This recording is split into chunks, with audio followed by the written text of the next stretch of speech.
Blended Podcasts. Brought to you by Blended Audio.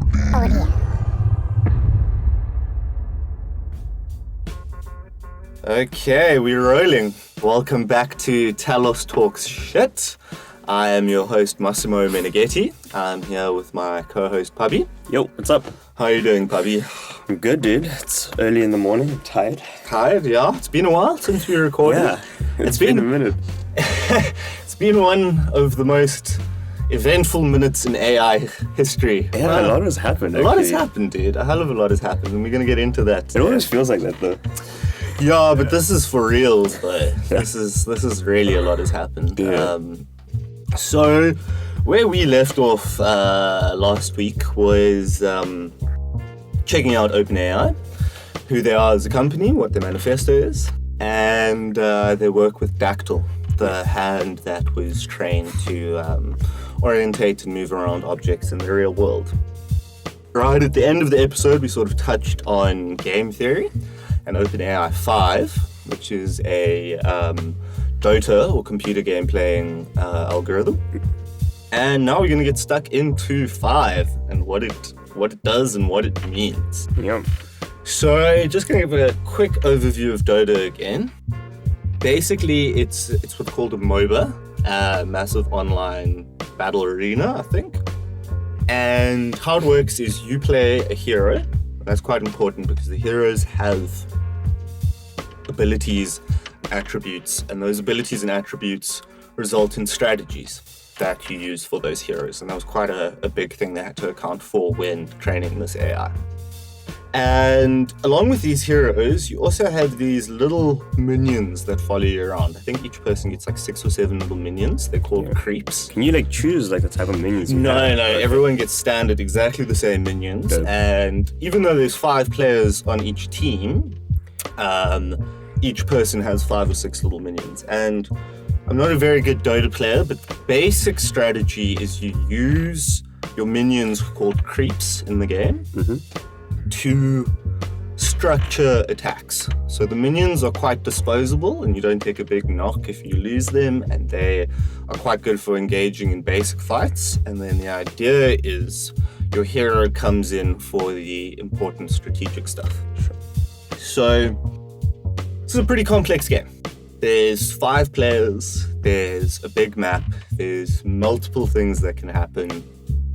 Most importantly, there's both short and long-term strategic planning. Yeah. These agents need to be able to predict the outcomes of their moves and predict the outcomes of the moves of the opposing team. So, just quickly, OpenAI started this algorithm. They trained it first to play Atari games, very old games from the 80s. So similar to what DeepMind did with Pong. Yeah, with Pong, yeah. Exactly, dude. Okay. Very similar. And as we spoke about in that episode, just figuring that out in 2013, 2014 was amazing. Yeah.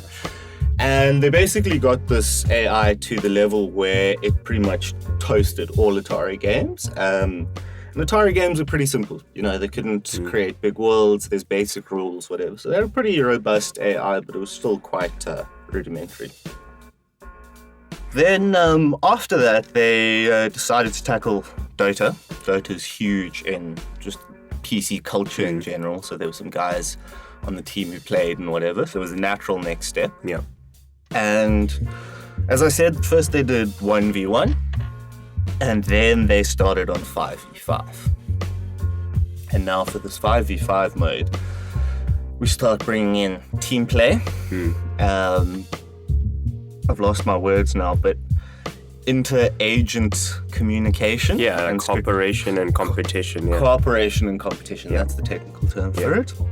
And strategic planning. Yep. So this AI did the sort of standard thing we've been speaking about for these smart gaming algorithms. Tons of self-play, millions of human hours against itself. But what they did was they only selected a small pool of heroes. Yeah, I actually want to talk about that. Yeah, that was super interesting. Yeah, well, the reason they did that is because computers killer. Yeah. So they're doing an amazing thing, and they're at the absolute cutting edge of this. But even them, with their near unlimited funds, can't wrangle the compute to do the entire 64-player hero pool. And it's crazy. Okay, so like, do you know what permutations are? I mean, it's just like, you know, when you like roll a dice, you have one of 6 options, right? Yeah. And so it means if you roll it twice, you could get 1 1 1 2 all the way to 1 6 2 1 2 2. So you get like All 6 the different times 6 combinations. Nations. Yeah, all the different combinations of dice roll. So obviously, like, they had this issue where it was like the algorithm works for like a small subset of permutations, but if they looked at the whole thing, it's just way too much compute. And like what that like drove home to me is that like there's almost like this concept of information density, which is like if you think about like a data set, right, or some compute, like there's a certain amount of compute that you need without techniques to achieve things for a certain number of permutations. So like characters with the actions they can take. Right. And if you take way too many characters, but you don't increase your information density, like you don't like have more compute or like smarter algorithms, then it's just not going to learn, which is like interesting, right? I like the way you said information density, because that's a cool way to think about it. Yeah. Because really, within the neural net, this algorithm is just trying to process through this massive chunk of data. And yeah, we're going to get into something called the bitter lesson a little bit later. But really what seems to be a common thread at the moment in AI research is the necessity and the overruling supremacy of compute. Yeah.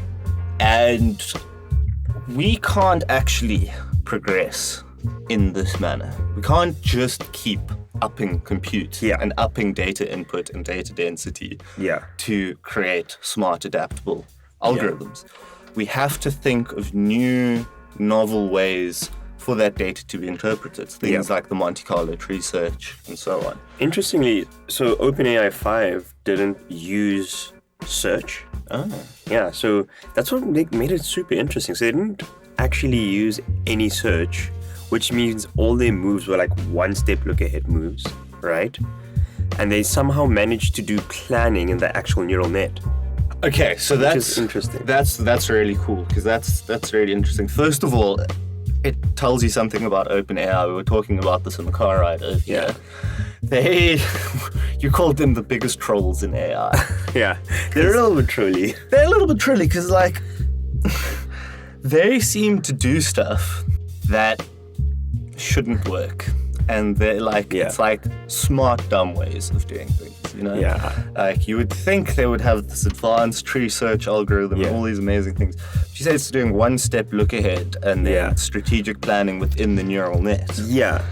And it was even interesting, in the paper, right, they were like, yo, like, we surprised this work. So what they thought, there was these ideas of, they're called like hierarchical reinforcement learning algorithms. And the idea is like, so imagine you could learn from the raw data, right? That's one approach, right? But then imagine you abstract that data one step away and you look from that. So here's an example, right? You learn how to add numbers. Okay. Cool. But then you abstract that one level away, and then instead of saying 1 + 1 = 2, 2 + 2 = 4, you go x + x = 2x. Okay. Right? So now you've abstracted one layer away, but now you forget about the numbers, and now you deal with all the concepts of like algebra, right? Okay. And like you can go even higher and higher, and you can keep abstracting that, right? Okay. So they thought that like this will only work if we figure out how, it's called feudal reinforcement learning, how to like figure out how to learn from more abstract representations. And they just like figured, they were like, oh, I think we're gonna need this, but then they like let's just try on data, and it worked. It worked.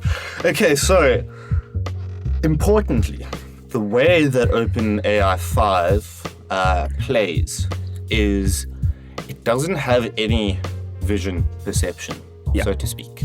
It views the world and the game as sets of numbers that represent game state. So this person in this location would be +10, and that person in that location would be -15. And I think it had 8 distinct sets of values that it could use to perceive the game state. So that sounds complex, but what it really means is that this algorithm has no real-world perception. Yeah. It has state perception within the universe that they tried to get it to play. So it sounds super impressive, but it's already backpedaling a little bit in terms of like actually smart AI. And another important thing is that it did rely quite heavily on scripted behaviors by the authors who already knew some sort of strategic planning. Really? Yeah, I think it came into its reward system and that kind of thing. So it wasn't totally trained on self-play. Okay. So not having a visual representation means it doesn't have a graphics processing unit. Yeah. Which means, at least in its play stage, they did use graphic processing in the training stage. But in the play stage, and the algorithm that goes out to the world, and they did actually put it out, it was really cool. They had a match with the world reigning champs. Yeah. And then they put it online for anyone to play against for about 2 months. That's dope. Yeah, and it was amazing because what happened was OpenAI 5 destroyed the world reigning DOTA champs, just absolutely destroyed them. Yeah.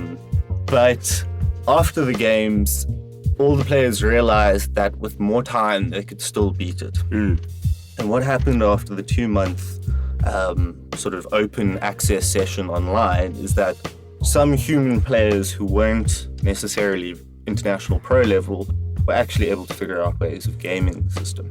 I see. And one of those ways of gaming the system was that they realized that the way AI 5 perceives the world and the fact that it relies on these numbers and states means that it doesn't do classic creep management like a normal human would. So you can think about... Just explain what creep management is? So you can think about it like this. If your character is the general, right? Okay. The creeps are the troops. Dope, okay.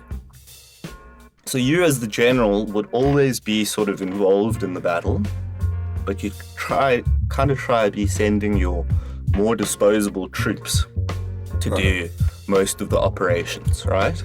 And that has a huge management strategy within the game because the creeps are locked to your movement. So the way you move back and forward sends the creeps to certain locations and so on. You can also send them to attack and whatever. So the way a lot of humans play is they play with sort of creep management and like troop management, if you can think of it like that, with their hero character sort of being like the Hail Mary, comes in right at the end, just destroys things.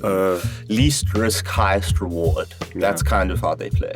Whereas OpenAI 5 plays highest risk, highest reward. Oh, like the actual algorithm? Yeah. Okay. So the algorithm plays almost totally differently to humans. And it does resource management totally differently to humans. Terrible language. So resource management is completely different to the way humans manage resources.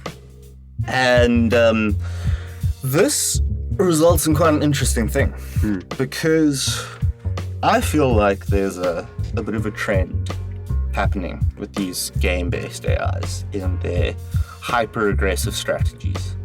It seems like all the ones that are beating humans are using strategies that are very aggressive and very close between the line of logic and unlogical. You know, they push the system so far, humans begin to think like, whoa, this is almost an unlogical move, almost a dangerous move. You know, they're right on the edge of strategic planning.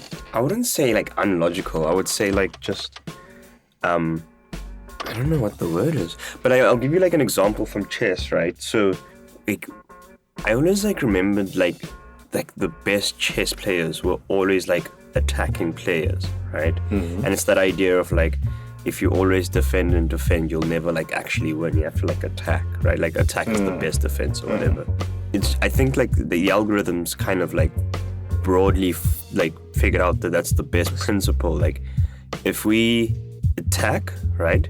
It's not a question of normal vanilla attack, like, oh, always go for the center or the king or the queen. It's let's find innovative new ways to attack that people haven't thought, but then make sure that they actually work, you know?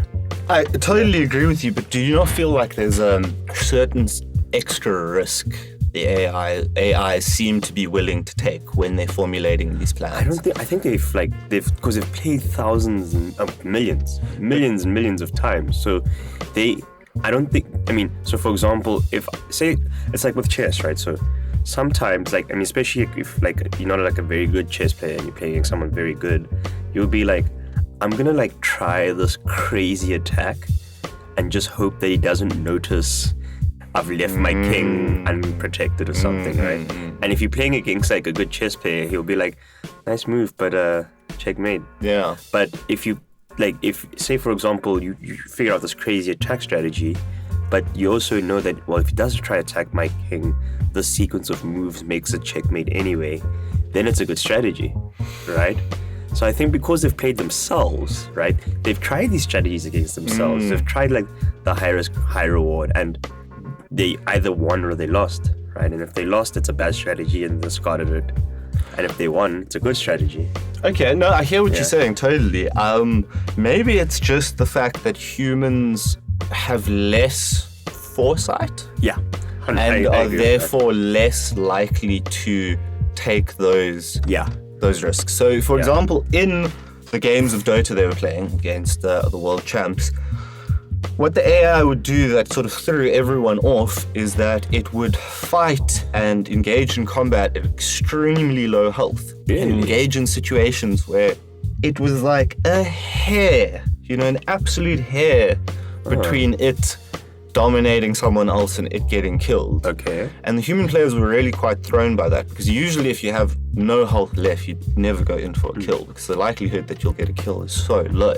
But the AI was able to figure out how to take these massive risks and sort of just make it into killing someone.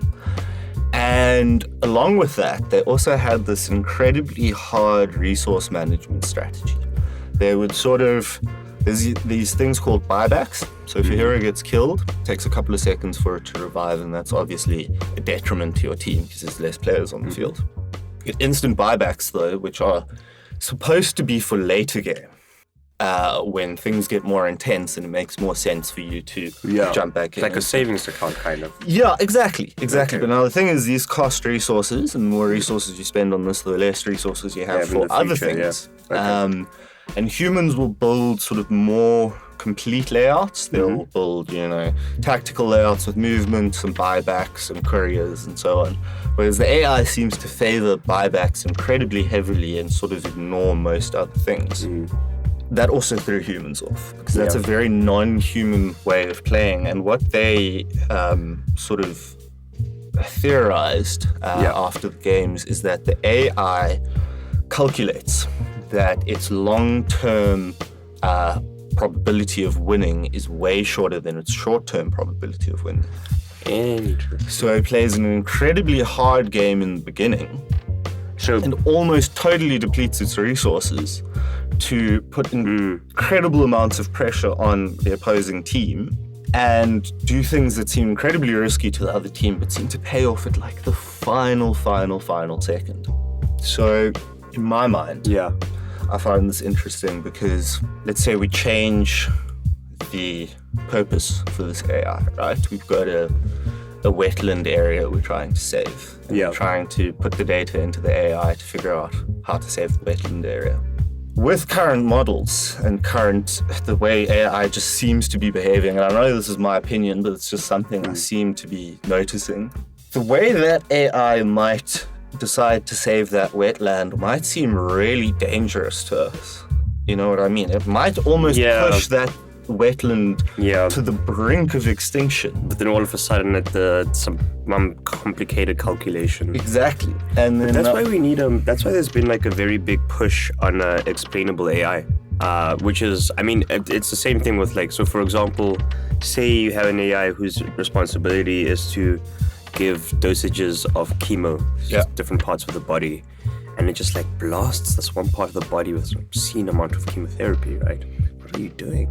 Like, it might just be that, like, Exactly. yeah, You know, it and so you keep extrapolating that, and you keep, you know, yeah, AI is going to be used for more and more and more. And one of the major things about AI is the sort of great filter hypothesis, you know? the Great filter hypothesis. okay. Damn, I'm getting into this a little bit late, Yeah. but Actually, I wanted to ask you about one thing just before we end. And so the AI systems, right? What I found interesting is that 5v5 is like a team, right? Now, there's this idea, like, I have this idea of what I call communication protocols, right? And what it is like you have actor A and actor B, and there's some function from A to B, like just some method of communicating, right? So, for example, it could be language, but it could also be body language, right? You see someone from across the room, and like, or you see like a wolf and like it growls its teeth. So they're like all whole bunches of like communication protocols that you can do, right?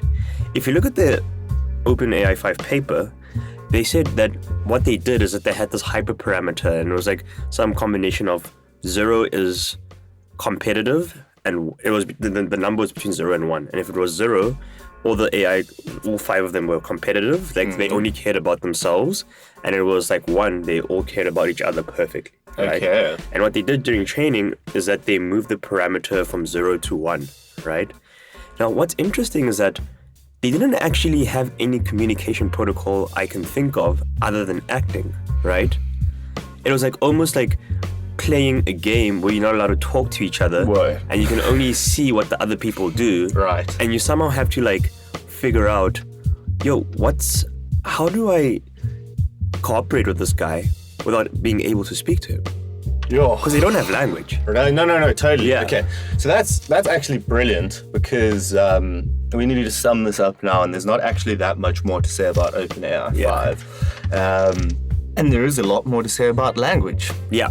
Yeah. So what we're going to get into in the next episode is GPT-2, OpenAI's language processing and natural language understanding algorithm. And yeah, language and AI is a whole new thing we haven't really talked about at all. No, we haven't. Yeah. So thank you for joining us. Thank you, Puppy. Wait, Masi. Thank you, Blended Podcasts, for allowing us to record this bit of nonsense. And please check us out on Facebook and Instagram at Blended Podcasts, Twitter. I'm sure you can find our handle there as well. And share with your friends. Thanks, guys. Cheers.